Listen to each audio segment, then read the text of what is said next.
जोहार साथियों, इस वीडियो में मैं कुर्मियों की स्थिति बंगाल में क्या है उसके बारे में जानकारी देने की कोशिश कर रहा हूँ। ज्ञात हो कि दशकों की माओवादी हिंसा के बाद जंगल महल अब एक नए संघर्ष की मेज़बानी कर रहा है, जिसके बारे में कुछ लोगों का कहना है कि भाजपा और संघ परिवार ने इसका राजनीतिकरण कर दिया है। हालांकि माओवादियों के नेतृत्व वाले पिछले आंदोलनों से हटकर चल रहा आंदोलन काफ़ी हद तक पहचान की राजनीति से संबंधित है और इसका नेतृत्व कुर्मी समुदाय कर रहे हैं। 2005 से 2012 तक यह क्षेत्र तीव्र माओवादी विद्रोह और सुरक्षा बलों की जवाबी हिंसा के केंद्र के रूप में दैनिक समाचार का हिस्सा था। लेकिन 2011 में वाम मोर्चे पर व्यापक जीत के माध्यम से तृणमूल कांग्रेस के सत्ता संभालने के साथ ही विद्रोह धीरे धीरे कम हो गया। उस समय ज़मीनी स्तर पर भाजपा नहीं थी। ऐसे परिस्थिति में अवसर का लाभ उठाने के लिए जातीय सीमाओं से परे विपक्षी ताकतों के लिए एक मंच प्रदान किया। इसे राष्ट्रीय स्वयंसेवक संघ से समर्थन मिला, जो 2011 से इस क्षेत्र में सक्रिय है। यानी वाम मोर्चे का विकल्प बनने के लिए इन्होंने अपने पारंपरिक सांप्रदायिक एंगल का सहारा लिया और आज आप उसी का प्रतिफल देखते हैं।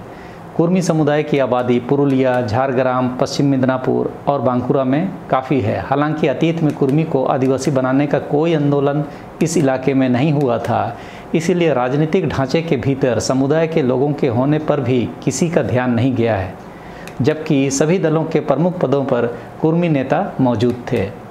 ममता बनर्जी सरकार ने कुर्मी समुदाय को अनुसूचित जनजातियों की राज्य सूची में शामिल करने के लिए भारतीय मानव विज्ञान सर्वेक्षण यानी कि ASI से एक अध्ययन कराने के लिए केंद्र को पत्र लिखा है। इस संबंध में राज्य की पिछली सिफारिशों को स्वीकार नहीं करने के बाद राज्य को अध्ययन करने के लिए केंद्र को लिखना पड़ा। ममता बनर्जी सरकार की कैबिनेट ने कुर्मी समुदाय के लोगों को राज्य की अनुसूचित जनजाति की सूची में शामिल करने की सिफारिश की थी। हाल के दिनों में राज्य सरकार ने जनजातीय कार्य मंत्रालय को 2 पत्र लिखे। 20 जनवरी को लिखे गए पहले पत्र STD 01/21 में राज्य जनजातीय विकास विभाग ने मंत्रालय के सचिव दीपक खंडेकर को लिखा कि कुर्मी समुदाय की कई विशेषताएं पश्चिम बंगाल के अनुसूचित जनजातियों के समान हैं, जो उनकी योग्यता है, उनकी मान्यताएं और सामाजिक रीति रिवाज आदिवासी व्यवहार से मिलते जुलते हैं। आदिवासियों की तरह वे करम महोत्सव, बदना महोत्सव और सरहुल पूजा मनाते हैं, जो आदिवासियों के प्रमुख त्यौहार भी हैं। यहाँ यह समझना जरूरी है कि पर्व त्यौहार में शामिल होना और सामाजिक रूप से पर्व मनाना दोनों अलग अलग बात है। और आगे लिखते हैं कि उनके विवाह रीति रिवाज, उत्तराधिकारी और विरासत के नियम भी आदिवासियों की तरह ही हैं। कुर्मियों की एक अलग भाषा कुर्माली भी है और इसे 2018 से पश्चिम बंगाल की आधिकारिक भाषा के रूप में मान्यता दिया गया है। पत्र में आगे लिखा है कि पश्चिम बंगाल की अनुसूचित जनजाति सूची में कुर्मी समुदाय को शामिल करने के लिए समीक्षा और विचार के अनुरोध के साथ प्रस्ताव अब फिर से प्रस्तुत किया गया है। राज्य सरकार की सिफारिश को स्वीकार नहीं किया गया और इसके बाद राज्य जनजातीय विकास विभाग ने 6 फरवरी 2023 को दूसरा पत्र लिखा, जिसमें कहा गया कि ASI के द्वारा एक अध्ययन कराया जाए ताकि उत्पत्ति के आधार पर घटक कुलों की पहचान और वर्गीकरण की सिफारिश की जा सके। और विस्तार से और भी लिखा, इसलिए यह प्रस्ताव उपरोक्त विभाग के ज्ञापन संख्या STD 01/21 जो दिनांक 2021 में 20 जनवरी को लिखा गया, उसी क्रम में अधिक विस्तृत जानकारी के लिए पुनः प्रस्तुत किया जा रहा है। राज्य सरकार ने केंद्र सरकार को संदर्भ के रूप में राज्य सरकार के सांस्कृतिक अनुसंधान संस्थान यानी कि CRI द्वारा कुर्मी समुदाय पर किए गए इथनोग्राफिक स्टडी भी प्रदान किया, जिस पर केंद्र सरकार चुप है, जबकि पहली वाली रिपोर्ट जो 20 जनवरी की थी उसको केंद्र सरकार ने खारिज कर दिया। ऐसा क्यों हुआ? क्योंकि भाजपा क्यों चाहेगी कि फसल वो लगाए और काटे कोई और। कुर्मी हिंदू है सो गर्व से कहो हम हिंदू हैं के तहत वो इन लोगों को हिंदू भावना जगाकर और अन्य धर्मों या जातियों से लड़वाकर डर दिखाकर सबको गोलबंद करने का प्रयास उग्र आक्रोश तक तो पहुंचा ही दिया है। इतना कुछ होने के बाद भी यदि ममता बनर्जी इसका श्रेय लेना चाहेगी तो कैसे मिलेगा? इसीलिए पॉजिटिव रिपोर्ट के बाद भी केंद्र सरकार के RGI यानी कि रजिस्ट्रार जनरल ऑफ इंडिया के मार्फत रिजेक्ट कर देती है। यह मामला पूरी तरह से राजनीतिक है। फूट डालो और शासन करो और दंगा फैलाकर ध्रुवीकरण करने का एक सफल प्रयास दिख रहा है और जो नहीं देख पा रहे हैं वो RSS या भाजपा का चश्मे पहने हुए हैं और वो वही देखना चाहते हैं कि लोग ममता के विरुद्ध रहें और जब ममता बनर्जी अनुशंसा करके भेजे तो उसे रिजेक्ट करें और दोष ममता पर ही डाल देना है। और यही हो रहा है। केंद्र सरकार के पास जनजातीय कार्य मंत्रालय, अनुसूचित जनजाति आयोग, रजिस्ट्रार जनरल ऑफ इंडिया गृह मंत्रालय और राष्ट्रपति के रूप में चार एजेंसियां हैं। कहीं से भी रिपोर्ट को लौटवा सकती है और दोस्त राज्य सरकार पर मर देना है। झारखंड के मामले में भी हालिया बयान अर्जुन मुंडा जी का कि केंद्र के पास झारखंड के कुर्मियों का कोई मामला लंबित नहीं है, राज्य सरकार के पास है, जैसे बयानों से आप समझ सकते हैं झारखंड के कुर्मियों का मामला तो सीधे तौर पर राजनीति का खेल कैसे होता है इससे समझा जा सकता है। जैसे अर्जुन मुंडा जब मुख्यमंत्री थे झारखंड के, तब उन्होंने कुर्मियों को आदिवासी बनाने के लिए केंद्र सरकार को 2004 में ही अनुशंसा भेजते हैं, और जब केंद्र में भाजपा की खुद की सरकार बनती है तो 2015 में इसे रिजेक्ट कर देते हैं। अब बातों को समझिए, ये लोग चित भी मेरी और पट भी मेरी वाले हालात में रहना चाहते हैं, और ये भी कि कोई हमारी चोरी भी ना पकड़े। मैं पिछले वीडियो में आपको बताया था कि ये ऐसे हालात पर आपको ला देंगे जब एक भी रोटी कोई फेंक दे तो आप उसका गुणगान करने लगेंगे। अब झारखंड वाले मामले में तो अनुशंसा भी भाजपा ही करती है और रिजेक्ट भी भाजपा ही, जबकि बंगाल वाले मामला में अनुशंसा ममता करती है और रिजेक्ट भाजपा। मामला कुछ समझ में आ रहा है? समझिए, नहीं तो देश में गुजरात, दिल्ली और अब मणिपुर आपके सामने है। आपको क्या मिलेगा? उन लोगों को तो सत्ता मिलेगा जो देश में पिछले 10 सालों से सरकारी संपत्ति बेचने और सरकारी नौकरी ख़त्म करने का अच्छा अनुभव हो गया है इन्हें। आपके हाथ क्या मिलेगा? जातिगत जनगणना से ये क्यों डरते हैं? क्योंकि ब्राह्मण, क्षत्रिय, वैश्य और शूद्र की जनसंख्या आ जाएगी तो ये अल्पमत में आ जाएंगे देश में। ये बोलने की हिम्मत नहीं कर पाएंगे। आप बहुसंख्यक हो जाएंगे तो आप सत्ता पर दावा ठोक देंगे, और ये लोग यही तो नहीं चाहते हैं, इसलिए आपको इन आंदोलनों में झोंक दिया गया है। इस बीच बंगाल में कई आदिवासी समुदाय भी कुर्मियों की एसटी दर्जे की मांग का पुरजोर विरोध कर रहे हैं। वे भी united forum of all tribal organisation के बैनर तले विरोध में प्रदर्शन कर रहे हैं, और वे कुर्मियों पर हिंदू समाज से संबंधित होने और इस प्रकार आदिवासी दर्जे के लिए अयोग्य होने का आरोप लगा रहे हैं। वहाँ कुर्मियों के 2 अलग ग्रुप दिखते हैं। एक वो जो संघ परिवार से उनकी संबद्धता के आधार पर अपने को गर्व से कहो हम हिंदू हैं वाले हैं, तो एक गुट दृढ़ता से गैर हिंदू के रूप में अपनी पहचान रखता है और आदिवासी रीति रिवाजों का पालन करता है। यह समूह भाजपा पर उन्हें हिंदू धर्म में शामिल करने का प्रयास करके उनकी कमजोरियों का फ़ायदा उठाने का आरोप लगाता है। 2010 में संघ ने प्रवीण तोगड़िया की मौजूदगी में भीरभूम के रामपुर हाट में मंदिरों में गंगा स्नान और पितृ पूजा की शुरुआत की थी, और कुर्मियों के इस दूसरे गुट के लिए यह उनकी आदिवासी परंपराओं पर अतिक्रमण करने का सीधा मामला है। जंगल महल का 1 दशक से अधिक समय से संघ परिवार की जनजातीय कल्याण शाखा के साथ एक मजबूत संबंध रहा है।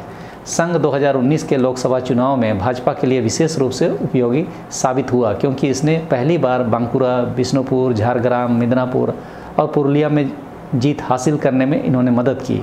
यानी संघ अपनी शाखाओं के मार्फत यह आक्रोश यहाँ के समाज में फिट कर रहा है, जैसे कि मणिपुर में हुआ है। और लोग कन्वर्ट हो भी रहे हैं, उन्हें पता ही नहीं चल रहा है, क्योंकि उन्हें हिंदू खतरे में है तो कन्वर्जन सिर्फ ईसाइयों का होता है, यही समझाया गया। जबकि आदिवासी हिंदू नहीं है वाले वीडियो में मैंने 1871 से 1931 तक के सेंसस में आदिवासियों को हिंदू, ईसाई और मुसलमान तीनों में जाने को धर्मांतरण बताया गया है का उल्लेख मैंने विस्तार से किया है। मणिपुर में भाजपा का कार्यालय, सीएम का घर आदि भी आक्रोश की जद में आ गए हैं। लोग समझने लगे हैं कि जिस बारूद को संघ ने पिछले दशकों में यहाँ के लोगों में प्लांट किया, अब वह फूट चुका है। इसका एहसास उन्हें भी हुआ, तभी यह प्रतिक्रिया हो रही है। राहत इंदौरी के शब्द याद आ रहे हैं कि लगेगी आग तो आएंगे घर कई जद में, यहाँ पे सिर्फ हमारा मकान थोड़ी है। अब इस दंगा फसाद से किसे फ़ायदा हो रहा है? क्या मणिपुर को या देश को? सत्ता के हुक्मरान तो ऐश कर रहे हैं मणिपुर को जलता छोड़कर, और इलेक्शन से पहले वहाँ के लोगों को कोई रोटी का टुकड़ा डाला जाएगा और वे गुणगान करने लग जाएंगे। यही उम्मीद सत्ता अभी तक तो कर रही है, आगे देखिए क्या होता है। दिलचस्प बात यह है कि ज़मीनी स्तर पर उच्च जाति के भाजपा नेताओं का एक वर्ग भी कुर्मी आंदोलन को भी खारिज कर रहा है। द स्टेट्समैन में एक रिपोर्ट छपती है, उसमें कहता है कि एसटी की सूची 2022 में जब अधिसूचित हुई, लेकिन बंगाल के कुर्मियों को उसमें फिर छोड़ दिया गया। केंद्रीय मंत्रिमंडल ने 15 आदिवासी समुदायों को अनुसूचित जनजाति की सूची में शामिल करने की मंजूरी दे दी, लेकिन उसमें पश्चिम बंगाल के आदिवासी कहने वाले कुर्मी समुदाय को इस सूची में नहीं रखा गया। ऐसा लगता है कुर्मी समाज को सूची से हटने का इतिहास दोहराया जा रहा है। एसटी सूची में समुदाय को शामिल न करने के कारण पूछे जाने पर केंद्रीय जनजातीय मामलों के मंत्री अर्जुन मुंडा ने कहा कि अनुसूचित जनजाति की सूची में किसी विशेष जाति को शामिल करने के लिए कुछ निर्धारित दिशा निर्देश और मानक हैं। यह एक नियमित प्रक्रिया है जिसे राजनीतिक नज़रिए से नहीं बल्कि संवैधानिक नज़रिए से देखने की ज़रूरत है। उन्होंने कहा कि यह एक पूरी प्रक्रिया है।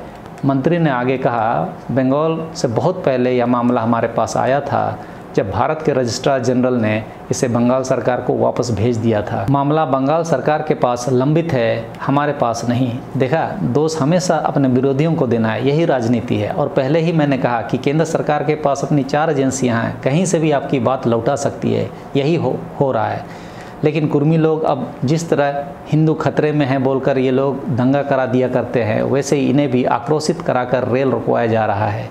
ये मुद्दा जब वाम की सरकार बंगाल में थी तो आज तक यह मांग क्यों नहीं उठी, लेकिन 2011 में जब वाम सरकार गिरने के बाद संघ यहाँ सक्रिय हुआ। अर्जुन मुंडा ने आगे कहा, पिछले साल हुए विधानसभा चुनाव में इस समुदाय ने वोट के जरिए अपना गुस्सा जाहिर किया, इसीलिए उनके वोट बड़े पैमाने पर तृणमूल कांग्रेस को ही गया। नतीजा ये हुआ कि टीएमसी पश्चिम बंगाल की आधी से ज़्यादा सीटें जीतने में कामयाब रही।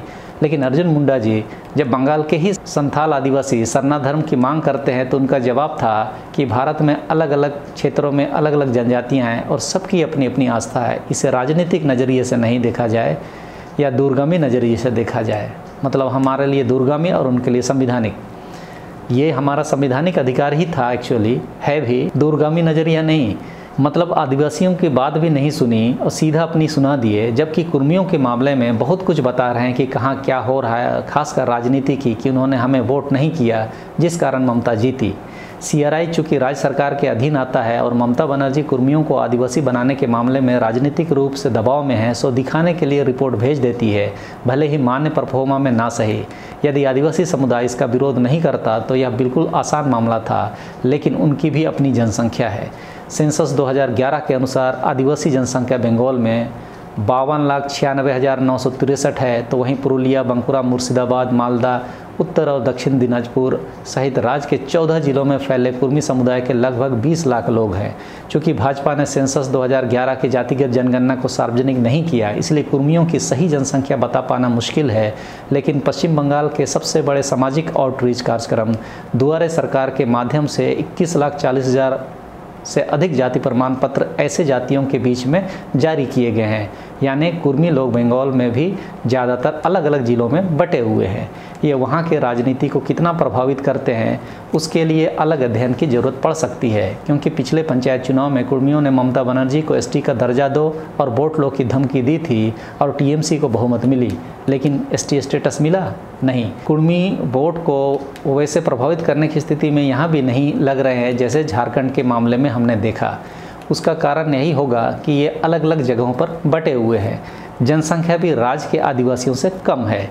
यदि यहाँ के आदिवासी भी इनके विरोध में खुलकर सामने आ जाएं, तो वहाँ भी आदिवासियों को नाराज़ करने का जोखिम सरकारें नहीं ले सकेगी। यही बात आदिवासियों को समझनी होगी।